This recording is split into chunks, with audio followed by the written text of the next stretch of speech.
dalam sebuah perjanjian kerja bersama, apa saja artikel yang merupakan authorized-nya untuk manajemen, garis miring yang notabene pengusaha, dan yang mana biasanya dijadikan alat tukar guling dalam perundingan. Baik, pertama-tama dulu ya. Ya, nomor satu dulu. Dalam sebuah PKP ada pasal mana saja yang merupakan kewenangan dari manajemen, ya kan? Ya. Dan yang mana yang biasanya jadiin alat tukar guling dalam perundingan. Jadi siapa yang menentukan ini adalah kewenangan perusahaan? Pertama, perusahaan atau tim perunding manajemen harus tahu dulu peraturan perundangan yang mendasari. Yang mana yang memang menjadi kewenangan perusahaan, mana yang bukan. Jadi dasar pertama adalah perundangan. Baru dasar kedua adalah perusahaan mau ngambil inisiatif untuk memegang kewenangan itu atau tidak. Ya. Contoh, ketentuan tentang kenaikan upah. Wah, langsung tajam nih ngomongnya. Tentang kenaikan upah nih Pak. Tentang kenaikan upah. Apakah kenaikan upah itu merupakan domain perusahaan atau kewenangan perusahaan? Atau sebenarnya kenaikan upah itu adalah harus merupakan perundingan dengan serikat pekerja? Kalau ini PKB urusan. Maka kalau kita melihat dulu kepada asal-usulnya dalam perundangan, sebenarnya konsep pengupahan itu yang menentukan upah adalah yang membayar, ya kan? Yang menentukan upah itu yang membayar. Saya sanggup bayarnya sekian. Di mana posisi ketentuan perundangan mengatur standarnya. Maka ada ketentuan upah minimum, Pak. Ada ketentuan cara perhitungan lembur. Itu adalah standar-standar minimum yang ditentukan oleh perundangan. Pengusaha hanya boleh bermain dari titik standar ke atas, bukan dari titik standar ke bawah. Jadi dia misalkan upah minimum 5.500.000. Kemudian perusahaan hanya mampu 5.500.000, itu nggak salah. Perusahaan hanya mampu 6 juta, boleh. Perusahaan hanya mampu 5 juta, nggak boleh. Gitu ya cara memahaminya. Maka tinggal nanti menentukan untuk kenaikannya bagaimana nih Pak, setiap tahun atau setiap 2 tahun. Apakah kenaikan upah harus setiap tahun? Apakah kenaikan upah harus diundingkan? Nah, kalau dasar hukum aslinya sebenarnya adalah domain perusahaan, tinggal si perusahaan mau atau tidak memegang teguh kewenangan ini. Kalau perusahaan tidak dengan alasan tertentu tidak berkeinginan untuk memegang teguh kewenangan untuk menentukan upah karyawan, maka masukkan silahkan bikin negosiasi di situ, bikin pasal bahwa setiap akhir tahun akan ada perundingan kenaikan upah dengan serikat, silahkan, nggak dilarang. Tapi konsekuensinya perusahaan tidak bisa lagi menentukan sendiri. Tuh. Atau di pihak lain perusahaan tetap berpegang, nggak bisa. Ini keputusanku sebagai manajemen, nggak boleh si serikat ikut campur. Serikat bisa ikut campur kalau ini dirasa melanggar perundangan. Atau serikat boleh ikut campur dalam konteks memberikan masukan atau pendapat atau pertimbangan. Tapi keputusannya tetap diaku sebagai manajemen. Itu yang justru disarankan oleh DHM. Supaya kita tahu, kita itu harus tahu diri, tanda kutip, siapa kita dan batas-batas kewenangan kita. Kalau saya sebagai serikat misalkan Bapak Ibu, maka saya tidak akan pusing ikut mikirin karyawan harus naik berapa.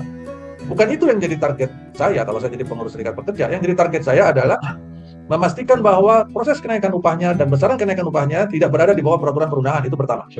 Sesuai ketentuan. Minimal kita. Kedua, kepentingan saya sebagai pengurus serikat pekerja adalah memberikan masukan atau rekomendasi kepada perusahaan.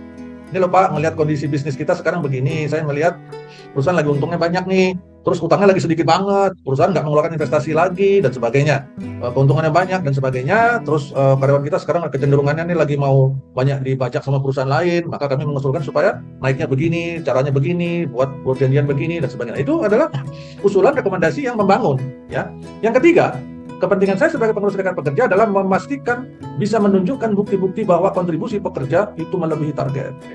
Sehingga pada saat saya minta ke perusahaan untuk kasihlah yang lebih bagus daripada ini. Kalau upah minimum 5 juta, lu jangan cuma kasih 5.100.000. Kalau lihat dari bisnis kita, segala macam kondisi hari ini, lu kasih 6 juta mampu nih, gitu kan.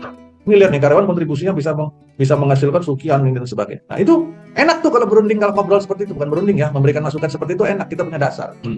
Tapi kalau ternyata anggota saya di serikat pekerja itu isinya adalah orang-orang bandel semua, preman semua, ya, yang datang ke kantor ke perusahaan tuh cuma buat absen masuk sama absen pulang, dalam jam kerja dia sembunyi di balik kontainer di belakang, ya, kemudian dia banyak nggak masuk, banyak bolosnya, tapi absennya nggak pernah lupa, titip tanda tangan lah dan sebagainya lah, ya kan. Nah itu, yang seperti itu, kalau itu yang kita alami sebagai pengurus serikat pekerja, berat bagi kita untuk memperjuangkan anggota yang seperti itu. Maka yang saya lakukan adalah kalau dalam kondisi itu, saya akan mendisiplinkan anggota saya dulu. Akan saya pastikan anggota serikat pekerja itu adalah memang anggota yang bagus, supaya merubah stigma negatif dari serikat pekerja yang ada selama ini. Kan begitu tuh Pak? Ya. Selama ini kan serikat pekerja kalau berdiri selalu dianggap miring, dianggap negatif oleh pengusaha, oleh teman-teman di HR. Itu juga yang menyebabkan selalu terjadi gap yang besar, selalu jadi perselisihan antara si HR dan si serikat pekerja. Musuhan aja kerjanya. Serikat pekerja dalam kelompoknya menggibah tentang si HR dalam komunitasnya menggibah tentang bagaimana menjatuhkan serikat. Kan begitu tuh. Isinya kan saling menjatuhkan satu sama lain. Ya. Karena ya mereka sudah terfokus kepada tujuan akhir adalah menjatuhkan pihak lawan, karena melihatnya adalah berseberangan. Nah, serikat pekerja nggak akan pernah bisa berubah, pandangan stigmanya akan tetap negatif sepanjang kita tidak berubah.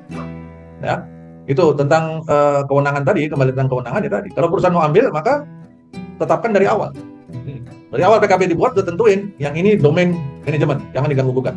Yang ini yang bisa dijadikan bahasan perundingan. Misalkan perusahaan memberikan ketentuan pasal tentang pelaksanaan gathering, diberikan kepada teman-teman serikat, buat panitianya. Perusahaan yang kasih budget, pengelolaannya serikat. Nanti pertanggungjawabannya silakan serikat tanggung jawab sama karyawan, kan gitu. Kalau karyawan nggak puas, silakan tuntut serikat. Budgetnya udah dikasih kok, kan gitu. Nah itu boleh seperti itu. Ya. Tapi apakah boleh perusahaan memberikan kewenangan untuk perundingan upah? Ya nggak dilarang. Cuman ya itu tadi, sekali itu diberikan, perusahaan ya harus siap untuk menjalankan itu, komitmen. Ya, itu pertanyaan pertama Pak. Demikian. Ya.